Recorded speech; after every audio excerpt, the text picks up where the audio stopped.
Go Karthik!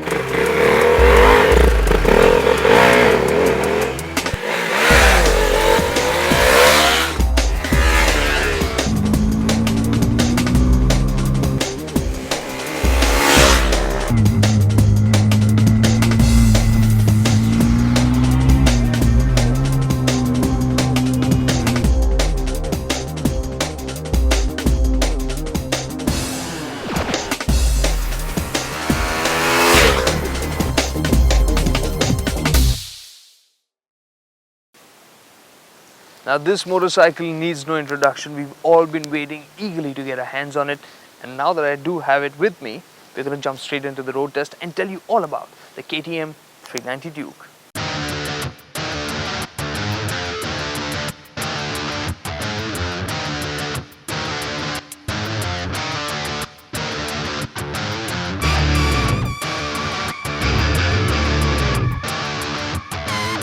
Okay, so apart from the orange paint to the chassis and wheels and the new graphics on the tank, the 390 Duke looks exactly like the 200.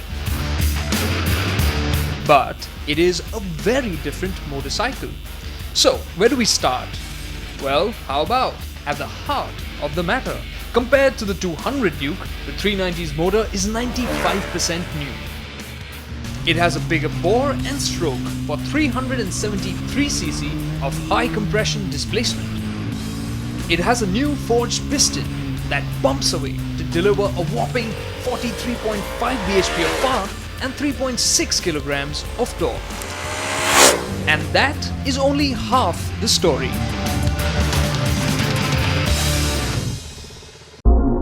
You see, while power is 75% more than the 200 Duke, the 390 Duke is only about 10% heavier. What that means is the power to weight ratio is an astounding 282 bhp per ton. That's way more than the baby 200 Duke's 183 bhp per ton. But what matters even more is that it's stronger than the Kawasaki Ninja 300's 224 bhp per ton. This motor is a bomb. It can blow just about anything in and around its space out of the water without even blinking. It's properly fast. How fast is that? Well, from standstill, the 390 Duke takes 2.47 seconds to 60. And it hits 100 km an hour in 5.7 seconds. Keep pulling hard and it will hit 140 in 12.2 seconds.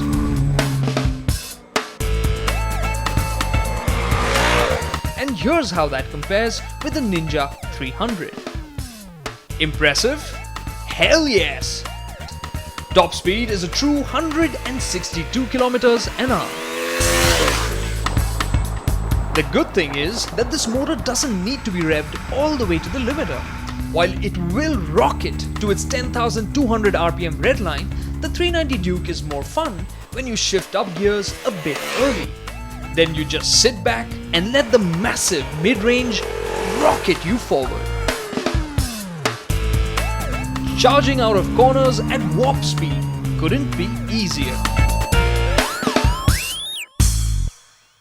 To scrub off all the extra speed that the 390 can muster, KTM has equipped the bike with a larger disc brake at the front. This is a 300mm disc brake, whereas the 200 has a 280mm disc brake. And that's not all. This also comes with ABS as standard. The result is phenomenal. Brake late, brake hard, and let the ABS sort things out. On wet roads and for normal riding, the ABS is unbeatable. And you can feel it clicking away only on the rear brake pedal.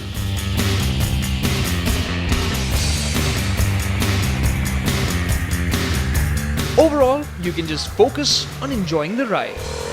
I switched off the ABS to see what it would do. One definite improvement was the feel at the lever. But on the dry road, there was so much grip from the tires that it was very difficult to get the bike out of shape. Now the 390 Duke has the same tire size as the 200 Duke, and with all that extra power that might sound like a bit of trouble, but it isn't. It's wearing Metzeler tires from Germany, super sticky, and definitely have a strong grip even in the wet. But this premium rubber from Medzilla will wear quickly. And no surprises, you will have to pay a premium price for a replacement set. The rest of the chassis is also top quality stuff. The trellis frame and alloy swing arm is shared with the 200 Duke. The upside down 43mm shocks from WP and the monoshock at the rear have been tweaked to suit the 390 Duke.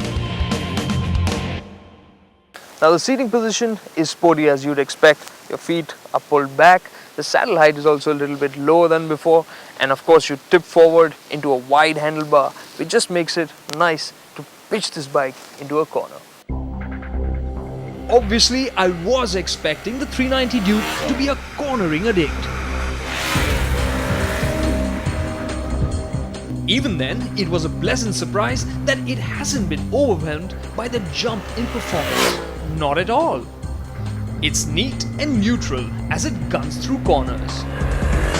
The grippy rubber, the stiff chassis and the sorted suspension keep the 390 Duke glued as you blast through long sweeping bends. It also darts in and out of corners with complete commitment. And the 390 Duke has more surprises in store.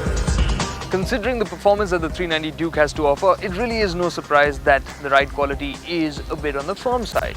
But what is a really pleasant surprise is that it isn't harsh. I mean, our roads aren't in the best of shape right now, but still going over potholes, most of them, the 390 Duke manages to absorb with a nice pliancy, but some it does crash through. However, there is a problem, and that is the seat. It is thin and hard, and it will be a bit of a sore point on long rides, which is a pity because this bike can compress distance and stretch time. Thanks to the taller gearing, this bike can cruise beautifully. This morning while coming to the shoot, I didn't even realize it. I was sitting at 110 kilometers an hour, the motor just buzzing smoothly, the bike feeling solid and right at ease. While the 5th and 6th gears are ideal for highway use, the 390 Duke is game for slower duties too. What makes this truly awesome is that it's really flexible. You can actually use this motorcycle to commute in the city without getting hassled. Lower 4 gears can easily be put to use there. Low down in the rev range, you've got enough torque on tap to keep puttering around in the city, and when you cross 6,000 RPM, you can feel the full punch coming. Everything works as you would expect. The 6-speed gearbox is really slick. The clutch is a bit heavy, but once you start riding it around, you find that it really isn't a bother. But the 390 Duke has a bit of an issue starting up once the motor's hot. You need to prod the starter button more than a couple of times to get it going. On the upside, fuel efficiency is surprisingly good for a motorcycle with such massive performance on tap. We managed 26.2 kilometers per liter in the city and 29.2 kilometers per liter on the highway. So for the Indian enthusiast, the 390 Duke may not be perfect, but it comes pretty darn close. Now we were expecting the 390 Duke to be awesome, which it is, but it isn't just because of the kind of performance on tap. It's because this is a much more well-rounded, more mature product. It's capable of going really fast without feeling frenzied like the 200 Duke, which in my books is a great thing.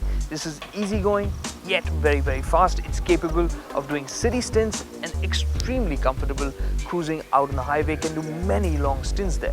Fuel efficiency is quite decent too for a motorcycle with this kind of performance on tap.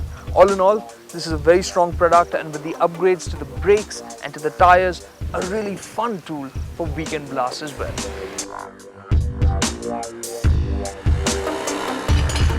What really makes this, what completes this standout package is the pricing that Bajaj have launched the KTM 390 Duke at, which kind of just does redefine awesome, doesn't it?